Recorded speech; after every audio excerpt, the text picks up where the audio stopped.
দর্শক জনমনি লাইভে আপনাদের সবাইকে স্বাগত জানাচ্ছি। 6 দফা দাবিতে পলিটেকনিক শিক্ষার্থীরা এই মুহূর্তে তারা বিক্ষোভ মিছিল করছেন। তারা শরীরে প্রতীকী কাফনের কাপড় পরেই এই বিক্ষোভ মিছিল করছেন।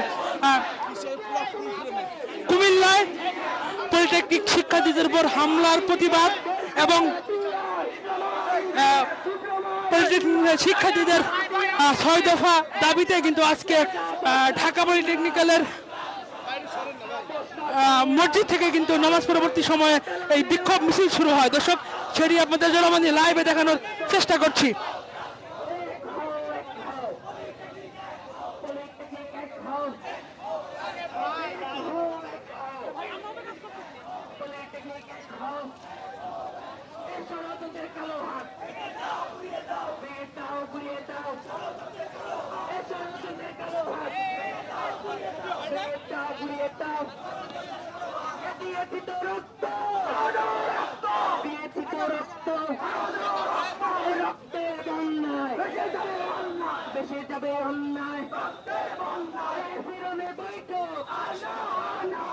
দর্শক এই মুহূর্তে কিন্তু মেন সড়ক অবরোধ, এই মুহূর্তে কিন্তু মেন সড়কের দিকে এগিয়ে যাচ্ছেন ঢাকা পলিটেকনিক্যালের শিক্ষার্থীরা। দর্শক সেটি আপনাদের জনমনি লাইভে দেখানোর চেষ্টা করছি। পলিটেকনিক্যাল শিক্ষার্থীদের 6 দফা দাবি এবং কুমিল্লায় শিক্ষার্থীদের উপর হামলার প্রতিবাদেই কিন্তু আজকে এই বিক্ষোভ মিছিল করছেন ঢাকা পলিটেকনিক্যালের শিক্ষার্থীরা। দর্শক যদি একটু জানিয়ে রাখি যে আজ শুক্রবার জুমার নামাজের পর ঢাকা পলিটেকনিক্যালের হলের মসজিদ থেকে কিন্তু এই বিক্ষোভ মিছিল কিন্তু শুরু হয়।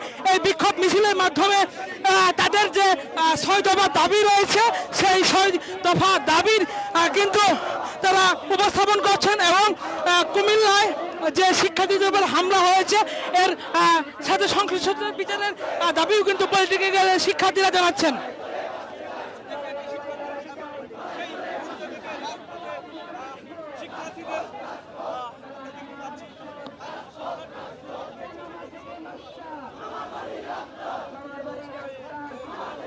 দর্শক যদি একটু জানিয়ে রাখি যে পলিটেকনিক্যাল শিক্ষার্থীরা যে 6 দফা দাবি দিয়েছে তার মধ্য থেকে জুনিয়র ইনস্ট্রাক্টর পদে ক্রাফট ইনস্ট্রাক্টরদের অবৈধ পদোন্নতির রায় হাইকোর্ট কর্তৃক বাতিল করতে হবে।